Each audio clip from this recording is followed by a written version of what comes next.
You guys, it's time to go over Ranger. But first, let's see how we're going to do today. Nice, an 18. With my modifier, that's like a 40. Anyway, let's see. Today we're going over the Ranger. You will not be summoning a Megazord or anything, but, you know, such is life. So, let's go over the core traits table. Their primary ability is Dexterity and Wisdom. For their hit point die, they get a D10 per Ranger level, and their proficiency saving throws are in Strength and Dexterity. For their skill proficiencies, they get to choose 3 between Animal Handling, Athletics, Insight, Investigation, Nature, Perception, Stealth, or Survival. They are proficient in simple and martial weapons, and they are trained in light and medium armor as well as shields. Their starting equipment: they get to choose studded leather armor, a scimitar, a short sword, a long bow with 20 arrows, a quiver, a druidic focus, an explorer's pack, and 7 gold pieces, or 158 gold pieces. So let's dive right on in. Far from the bustling cities, amid the trees and trackless forests that cross the wide plains, Rangers keep their unending watch of the wilderness. Rangers learn to track their quarry as a predator does, moving stealthily through the wilds and hiding themselves in brush and rubble. Thanks to their connection with nature, Rangers can also cast spells that harness the primal powers of the wilderness.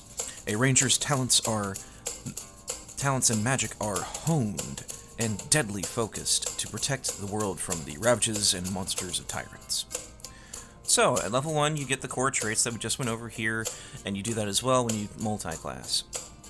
And then there are the level 1 class features that you get as a Ranger. So, you've learned to channel the magical essence of nature to cast spells. So you have spellcasting abilities. Now, you aren't a full caster, but you have access to spells. So henceforth, you have spell slots, and you have the prepared spells feature, as most of these classes do in the new edition. So let's see. To start, you get to choose from 2 level 1 Ranger spells. The recommended ones are Cure Wounds and Ensnaring Strike. Both of those are pretty good. Later on, I recommend Goodberry. The number of spells on your list increases as you gain Ranger levels, as shown in the Prepared Spells column of the Ranger Features table.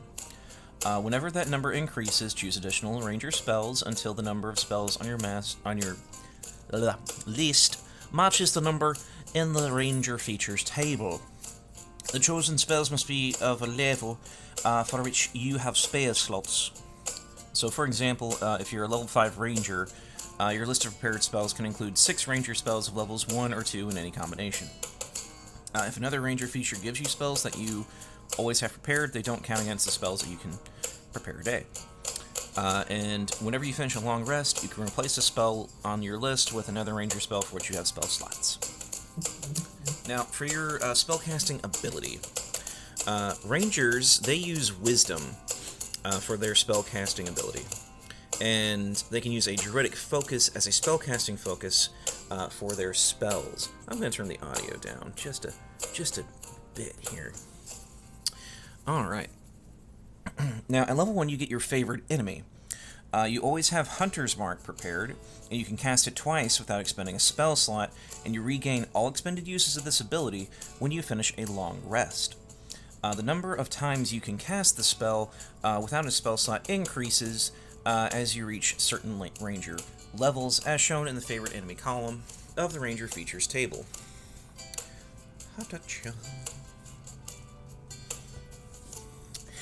Ta-da! The aforementioned table. So, let's see here. Looks like they don't improve until you hit level 5, and then again at level 9, and then again at level 13, and then level 16, where you hit a cap of 6. So, you're also going to gain Weapon Mastery. So you have a mastery property of certain weapons. At level 2, you are a Deft Explorer, and you gain the following benefits. You have your choice of expertise and a proficiency with which you lack expertise. So you can do that. I like that they've added expertise into more classes. That was previously just a Bard and Ranger thing. Sorry, excuse me, a Bard and Rogue thing. Now, at level 2, you're also going to get a fighting style. So you get to choose one of the following. So, Druidic Warrior, you can learn 2 Druid cantrips of your choice. Guidance and Starry Wisps are recommended. Starry Wisp is a new one that they did with this edition. I like it. It's essentially a cantrip version of Guiding Bolt. Alright. And then at level 3 you gain your Ranger subclass. And then you will get your ability score improvement at level 4, level 5, you get your extra attack, and then at level 6 you get something they call Roving, which increases your movement speed by 10 feet while you aren't wearing heavy armor. And you have a climb and swim speed equal to your speed, which is nice. Rangers should be good at swimming and climbing and all that jazz. Then at level 9, you get to choose 2 of your skill proficiencies in which you lack expertise, and give them expertise. Then at level 10, you get Tireless. Primal forces now help fuel you on your journeys, granting you the following benefits. You get Temp HP as a magic action. You can give yourself a number of temporary hit points equal to 1d8 plus your Wisdom modifier. You can use this action a number of times, equal to your Wisdom modifier, and you regain all expended uses when you finish a long rest, and you can decrease exhaustion. Whenever you finish a short rest, your exhaustion level, if any, decreases by 1. Then at level 13, you become a Relentless Hunter. Taking damage can't break your concentration on Hunter's Mark. Now, something I've heard a lot of people say is that Hunter's Mark for Rangers shouldn't be a concentration spell, as they have other spells that require concentration. Given this feature, I, as a DM, would allow said Ranger to have their Hunter's Mark and one other concentration spell, and then leave it at that. Because if taking damage doesn't break your concentration on Hunter's Mark, I mean, come on. Now, at level 14, you're going to get Nature's Veil. You invoke Spirits of Nature to magically hide yourself as a bonus action. You can give yourself the invisible condition until the end of your next turn. You can use this feature a number of times equal to your Wisdom modifier, and you regain all expended uses when you finish a long rest. At level 17, you become a Precise Hunter. You have advantage on attack rolls against the creature currently marked by your Hunter's Mark. At level 18, you gain Feral Senses. Your connection with the forces of nature grants you blind sight within a range of 30 feet. That's not bad. There are actually a lot of creatures that can just and go invisible. At 19, you get your Epic Boon, and level 20, you get Foe Slayer, and the damage die of your Hunter's Mark is a d10 rather than a d6. Alright, and here they go over the Ranger spells, which, again, I like that they have in with the class. But now we're going to go into the subclasses. Now, I've read through Beastmaster. I like it. I think it's a good improvement over the last one. So, here we go. You bond with a primal beast. A Beastmaster forms a mystical bond with a special animal, drawing on primal magic and a deep connection to the natural world. So you gain a primal companion. You can magically summon a primal beast, which draws strength from your bond with nature. You get to choose its stat block. Beast of the land, a beast of the sky, and a beast of the sea. You can also determine the kind of animal it is, choosing a kind appropriate for the stat block. So you can make it look... Aesthetically, you can just make it look however you want. Now, whichever beast you choose, it bears primal markings indicating its supernatural origin. The beast is friendly to you and your allies, and obeys your commands and vanishes if you die. Now for combat. In combat, the beast acts during your turn. It can move and use its reaction on its own, but the only action it can take on its turn is the dodge action unless you, the ranger, use a bonus action to command it to take an action in its stat block or some other action. You can also sacrifice one of your own attacks when you take the attack action to command the beast to take the beast strike action. If you have the incapacitated condition, the beast acts on its own and isn't limited to the dodge action. So if you get knocked out, your beast you can just take full control of your beast, which is great. Now, restoring or replacing the beast. If it has died within the last hour, you can take a magic action to touch it, expend a spell slot, and it returns to life after 1 minute with all of its HP restored. And whenever you finish a long rest, you can summon a different primal beast, which appears in an unoccupied space within 5 feet of you. You choose its stat block and appearance. If you already have a beast from this feature, the old one vanishes when the new one appears. Now, at level 7, you gain Exceptional Training.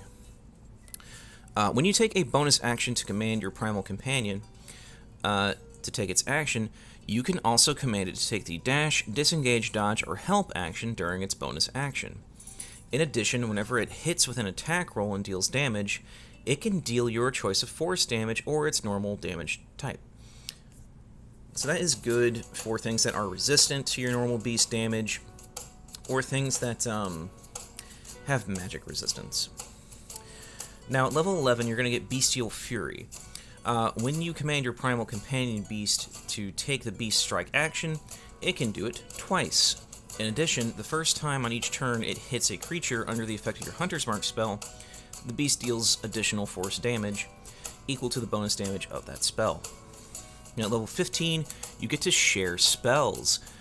When you cast a spell targeting yourself, you can also affect your primal companion beast with the spell if the beast is within 30 feet of you. So if you were to, let's use them for example. If she cast Healing Word on herself, or Cure Wounds, or ate a good berry, whatever, that will also affect her beast here, which I love this guy. He's very cute. Alright. Then of course we have the Beast of the Land stat blocks, as well as the Beast of Sea and Sky, which is right here in the section for you, laid out and easy. Now, Fey Wanderer is in fact a ranger I have played before, so I'm looking forward to seeing the sort of changes that they've done and going through that with you. But now is your friendly reminder to hydrate, otherwise you will dry out like I will, and just have a bad time with your day.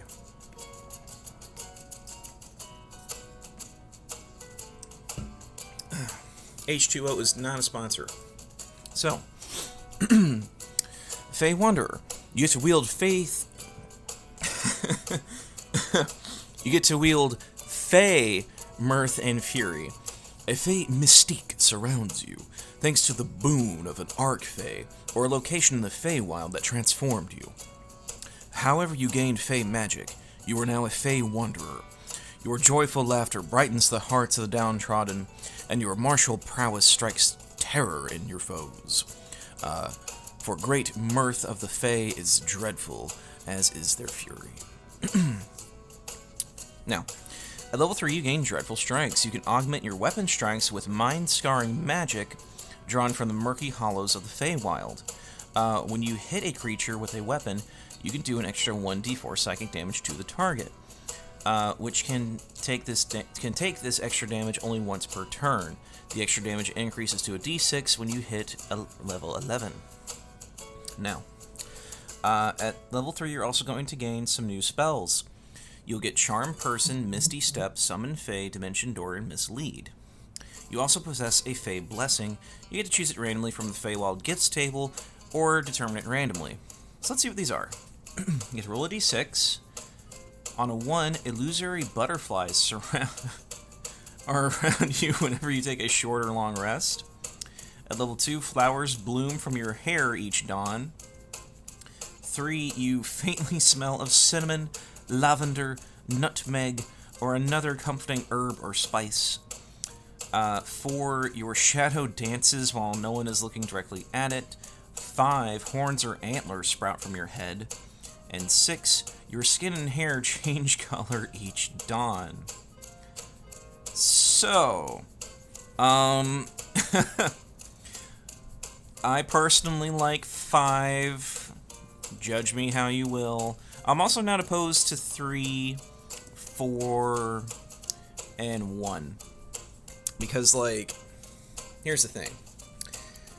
Canonically, there is only one spell in this entire book that can clean you. So, the fact that you just always smell nice is a plus to me. Now, you're also going to gain otherworldly glamour. When you make a charisma check, you gain a bonus to the check equal to your wisdom modifier. You can also gain proficiency in one of these skills of your choice: deception, performance, or persuasion. So, that's nice. I always like charismatic characters myself. Who'd have thunk it, I like to talk. So, Beguiling Twist. At level 7, the magic of the Feywild guards your mind. You have advantage on saving throws to avoid or end the charmed or frightened condition.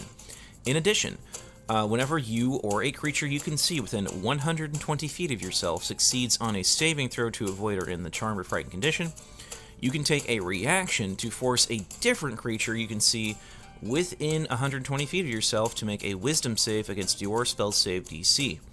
On a failed save, that target is charmed or frightened at your choice for 1 minute. The target repeats the save at the end of its turns, ending the effect on itself on a success. Now at level 11, you gain Fey reinforcements. You can cast the Summon Fey spell without a material component. You can also cast it once without a spell slot, and you regain the ability to cast it in this way whenever you finish a long rest. Whenever you start casting this spell, you can modify it so that way it doesn't require concentration. If you do so, the spell's duration becomes 1 minute for that casting. Nice. Now, as I said before, with the whole Hunter's Mark thing, if this comes up and you already have Hunter's Mark up at my table, you'll have to pick one or the other to be your non-concentration spell. Now, at level 15, you get Misty Wanderer. You can cast Misty Step without expending a spell slot, and you can do so a number of times equal to your Wisdom modifier. And you regain all expended uses when you finish a long rest. And whenever you cast Misty Step, you can bring along one willing creature you can see within 5 feet of yourself. That creature teleports to an unoccupied space of your choice within 5 feet of your destination space. I like that. I like that. A lot of people are always trying to do that, so the fact that we have a canon way to do it is nice, even though it is level 15, so that's pretty good. There are some teleportation spells that are short range, like Misty Step, that let you do that. Thunder Step is one of them. Alright, so next up is Gloomstalker. Now this was a fan favorite back in 2014, so let's see how it's changed a little bit after I take a little sip of water. There we go.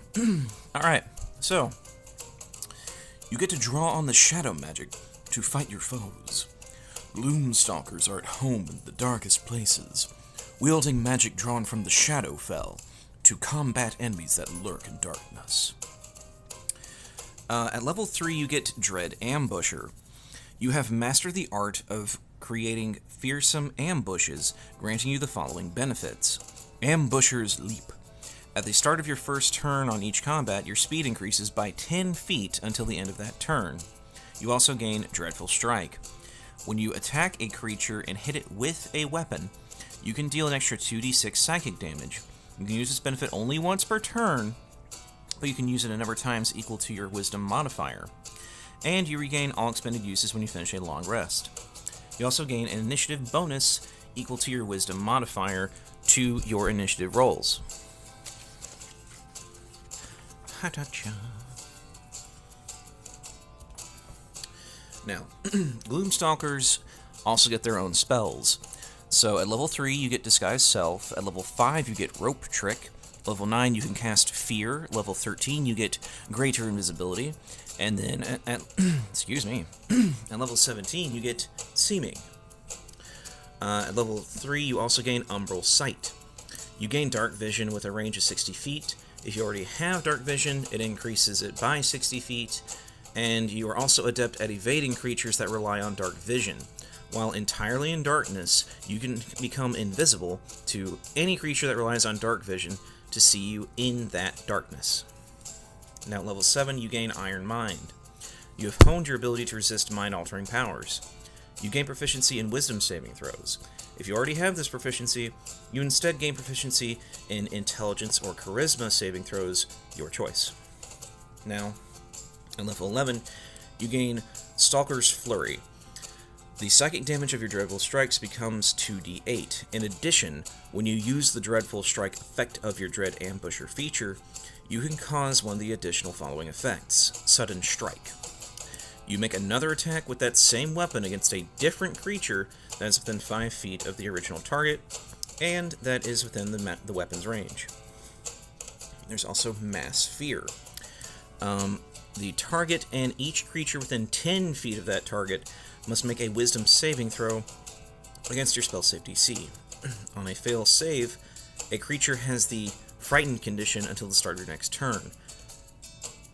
I like Mass Fear better than Sudden Strike for this instance, unless you've got like a really good weapon or your damage is just going to be ridiculous. Now, at level 15, you're also going to get Shadowy Dodge. When a creature makes an attack against you, you can use your reaction to give them disadvantage on the roll. Whenever the attack hits or misses, you can teleport up to 30 feet to an unoccupied space that you can see. That's not bad. That's not bad.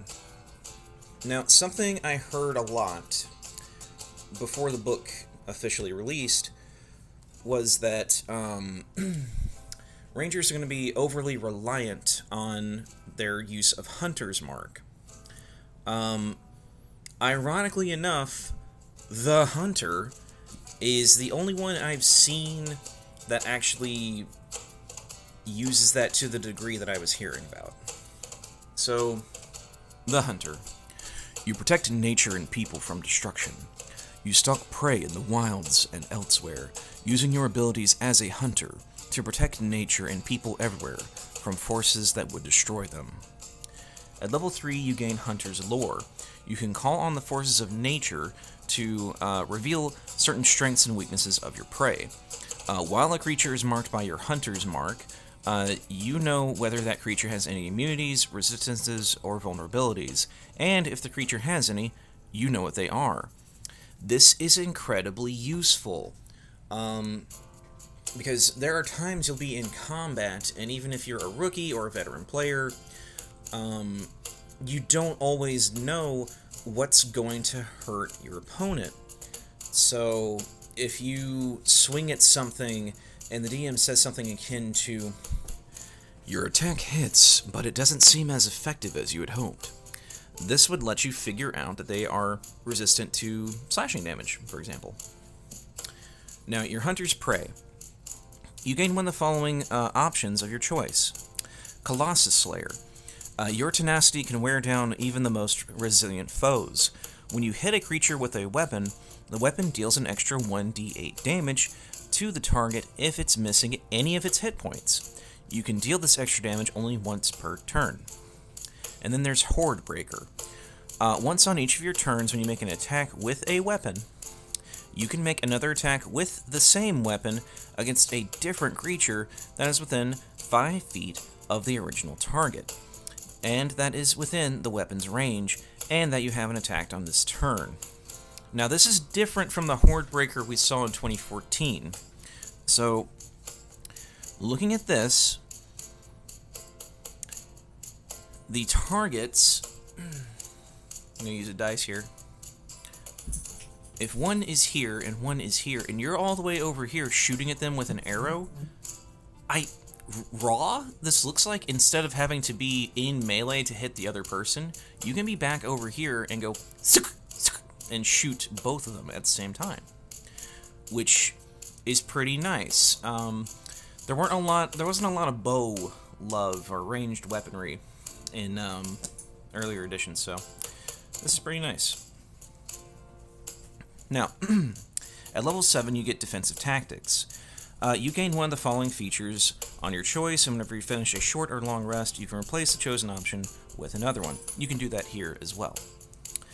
You You can choose to escape the horde, opportunity attacks have disadvantage against you, and you have multi-attack defense. When a creature hits you with an attack roll, they have disadvantage to hit you again if they choose to target you for the rest of that turn.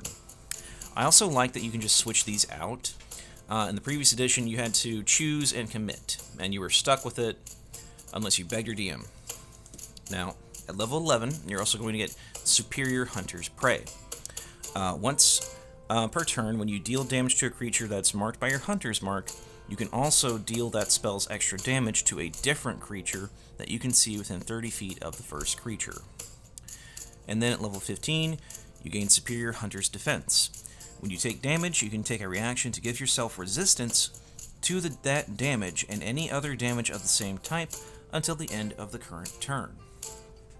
That's not bad at all. I like that. Alright, so next time, we'll be going over the Rogue. I didn't play a Rogue a lot in the previous edition. In fact, I'm only just now playing one shortly before the release of this new book.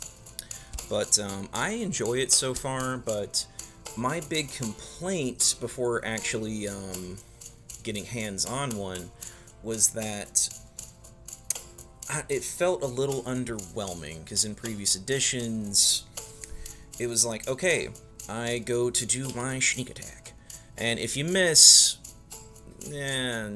that's kind of it for your turn. But I've heard some things, I've read some stuff already, and it seems like the Rogue is new and improved, and we're going to see some interesting stuff in here. Well, I hope you guys have a great rest of your day. Don't forget to share my channel, like, do whatever you do. Any little bit is appreciated. And, you know, just have a good time out there. I'll see you on the next one, and have a great day.